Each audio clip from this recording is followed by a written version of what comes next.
நம்ம இப்போ வந்து ஸ்ரீவத்சனோட மம்மி கிட்ட இருக்கோம். ஸ்ரீவத்சன் கிட்ட என்ன மாதிரியான சேஞ்சஸ் எல்லாம் வந்து டியாவோட பிரெயின் ட்ரெயின் ஃபார்முலா 1 கிளாஸுக்கு அப்புறம் ஃபீல் பண்ணாங்கன்னு அவங்க மம்மி கிட்ட கேட்கலாம். Good evening. சொல்லுங்கள், ஸ்ரீவத்சன் கிட்ட என்னென்ன சேஞ்சஸ் எல்லாம் நீங்கள் ஃபீல் பண்ணீங்க? பக்கத்தில் வச்சுக்கோங்க. இப்போ வந்து 2 months ஆகுதுங்க ஸ்ரீவத்சன் ஜாயின் பண்ணி.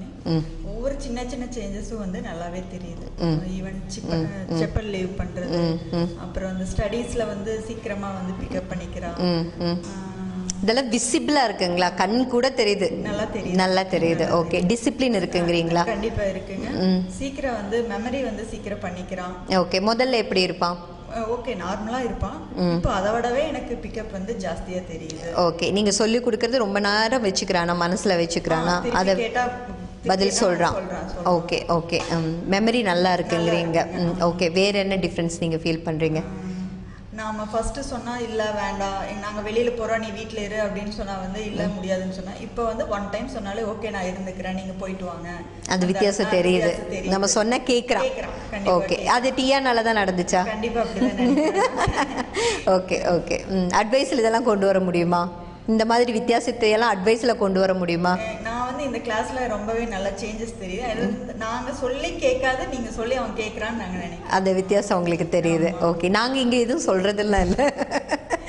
ஓகே ஓகே, வேறு என்ன மாதிரியான சேஞ்சஸ் விசிபிளாக எனக்கு இது நடந்த உடனே எனக்கு ரொம்ப ஆச்சரியமாக இருந்தது அப்படின்னு சொல்லி நீங்கள் நினைக்கிற விஷயம் வந்து நான் அதாங்க சின்ன சின்ன விஷயம் தான் இப்போதைக்கு தெரியும். அதான் அந்த சின்ன சின்ன விஷயம் தான் நான் கேட்குறேன்.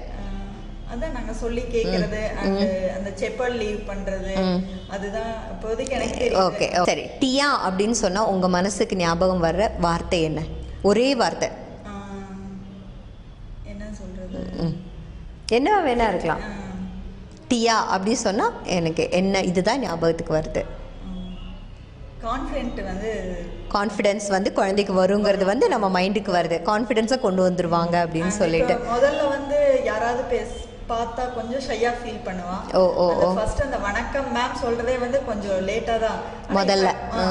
இப்போ வந்து அவன் பாட்டுல யாரை பார்த்தாலும் அந்த கான்ஃபிடென்ஸ் டிஃப்ரெண்ட் தெரியுது. ஓகே, தெரியுது. அந்த நன்றி மேம் அவன் சொல்லவே வேண்டியது இல்லை, அவன் பாட்டுல பண்ணிக்கிறான். ஓகே ஓகே வந்துடுச்சு. ஓகே, இதை பார்த்துட்டு இருக்க வியூவர்ஸ்க்கு என்ன சொல்ல நினைக்கிறீங்க? ஆஸ் அ பேரண்டா நீங்கள் இந்த கோர்ஸ் என்ஜாய் பண்ணியிருக்கீங்க, ஸ்ரீவத்சனோட இதில் வந்து டிஃப்ரென்ஸ் எல்லாம் பார்த்துருக்கீங்க. ஆஸ் அ பேரண்டா என்ன சொல்ல நினைக்கிறீங்க? ஏன்னா இது ஒரு புதுமையான கோர்ஸுங்கிறதுனால எல்லா பேரண்ட்டுக்குமே இதில் சேர்த்தலாமா சேர்த்த வேண்டாமான்னு ஒரு கன்ஃபியூஷன் இருக்கும்.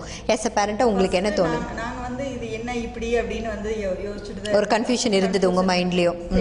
பண்ணலாமா வேண்டாமா? அப்போ கிளாஸ்க்குள்ள வர்றப்பதான் தெரிஞ்சது ஓகே இது நல்ல விஷயம் தான், ஏதோ ஒரு வித்தியாசம் இருக்கு. ஆமாம், ஓகே, குழந்தைக்கு தேவைப்படுது. ஓகே, நல்லா ஓகே. 100% வந்து டியாவோட கோர்ஸ் என்ஜாய் பண்ணியிருக்கீங்க? கண்டிப்பா என்ஜாய் பண்றேன். நான் இப்போ ஒரு டைம் எக்ஸசைஸ் வந்து மறந்துட்டாலோ இல்ல வெளியே போறப்ப விட்டாலோ அவன் சொல்றான் அம்மா எக்ஸசைஸ் பண்ணலாம் அப்படின்னு சொல்லி அவன் டெவலப் ஆயிட்டான். ஓ சரி சரி, அவன்கிட்ட சேஞ்சஸ் இந்த கோர்ஸ்னால இருக்குன்னு விட்னஸ் பண்றீங்க. ஓகே ஓகேங்க, தேங்க்யூ வெரி மச்.